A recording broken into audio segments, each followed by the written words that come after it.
আচ্ছা, সোনা কেনাটা কি এখন সাধারণ মানুষের নাগালের বাইরে চলে যাচ্ছে? আজকের আলোচনায় আমরা ঠিক এটাই বোঝার চেষ্টা করব। সোনার দামে যে হঠাৎ এত বড় একটা লাফ, এর পেছনে কারণটা কি? আর একটা সাধারণ পরিবারের সঞ্চয় থেকে শুরু করে গয়না কেনার প্ল্যান পর্যন্ত এর আসল প্রভাবটা ঠিক কোথায় গিয়ে পড়ছে? চলুন একটু খতিয়ে দেখি। মানে নতুন বছরটা শুরুই হলো একটা বড় ধাক্কা দিয়ে। অনেক পরিবারের বাজেটের ওপর কিন্তু বেশ চাপ পড়েছে, কারণ সোনার দাম এখন লিটারালি আকাশ ছোঁয়া। আর দেখুন, এই দামটা বাড়ল ঠিক এমন একটা সময়ে যখন সামনেই বিয়ের মরশুম। এই সময়টাতেই তো বেশিরভাগ পরিবার সোনা কেনার পরিকল্পনা করে, তাই না? কিন্তু এই নতুন দাম, সেটা যেন সব পরিকল্পনাকেই একটা প্রশ্নের মুখে ফেলে দিয়েছে।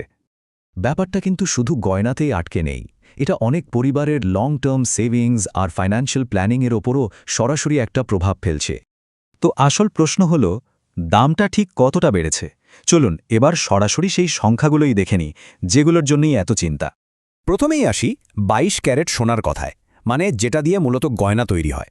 প্রতি ১০ গ্রামের দাম এক লাফে ১১০০ টাকা বেড়ে গিয়ে এখন দাঁড়িয়েছে ১,৩১,১৫০ টাকায়। ভাবা যায়, গয়নার জন্য সবচেয়ে জনপ্রিয় সোনার দাম এতটা বেড়ে যাওয়াটা সত্যিই একটা বড় ব্যাপার।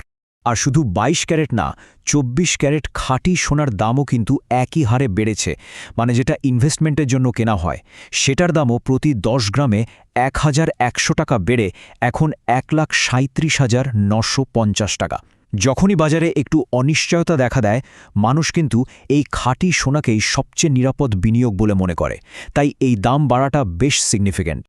আচ্ছা, গল্পটা কিন্তু শুধু সোনাতেই শেষ হচ্ছে না, রূপোর দামও কিন্তু পাল্লা দিয়ে বাড়ছে।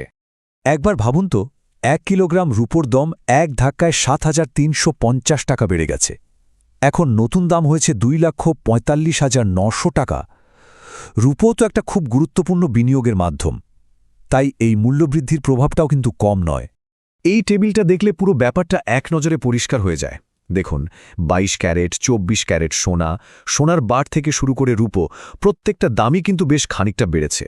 তবে এখানে একটা মজার জিনিস খেয়াল করার মতো, খুচরো রূপোর দামের যে লাভটা, সেটা কিন্তু পার্সেন্টেজের হিসাবে সোনার চেয়েও অনেক বেশি।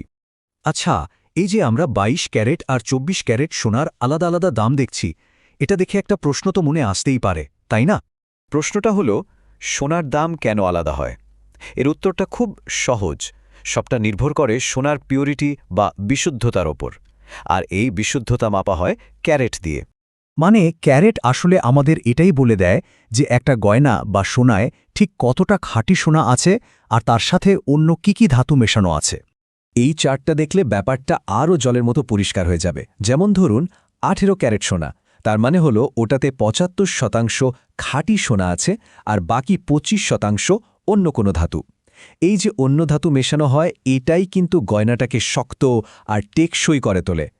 তাহলে মূল ব্যাপারটা কি দাঁড়ালো? ২৪ ক্যারেট মানে হলো একদম পিওর গোল্ড, যেটা সঞ্চয় বা বিনিয়োগের জন্য সেরা। আর ২২ ক্যারেট সোনায় যেহেতু কিছুটা খাদ মেশানো থাকে, তাই ওটা বেশি টেকসই হয় আর গয়না তৈরির জন্য একদম পারফেক্ট। এবার আসা যাক সোনা নিয়ে আমাদের ভাবনার গভীরে। এটা কি শুধুই একটা বিনিয়োগের জিনিস বা গয়না? না, এর ভূমিকা কিন্তু তার চেয়ে অনেক বেশি। বিশেষ করে একটা মধ্যবিত্ত পরিবারে এর গুরুত্বটাই আলাদা। দেখুন, প্রজন্মের পর প্রজন্ম ধরে সোনা কিন্তু শুধু একটা অলংকার নয়, এটা একটা নির্ভরযোগ্য সম্পদ। এটা শুধু টাকা জমানো না, এটা একটা পরিবারের আর্থিক ভবিষ্যৎ সুরক্ষিত রাখার সবচেয়ে বিশ্বস্ত উপায়গুলোর একটা। আর ঠিক এই কারণেই যারা সেভিংস বা ইনভেস্টমেন্টের জন্য সোনা কেনেন, তারা প্রায় সবসময় ২৪ ক্যারেট সোনা খোঁজেন, কারণ তারা সম্পদের সবচেয়ে খাঁটি রূপটাই নিজেদের কাছে রাখতে চান। আর যখনই বাজারে মুদ্রাস্ফীতি বাড়ে বা অর্থনীতি নিয়ে একটা চিন্তা তৈরি হয়, তখনই এই খাঁটি সোনার চাহিদা বেড়ে যায়। আর চাহিদা বাড়লে দাম বাড়বে, এটাই তো স্বাভাবিক।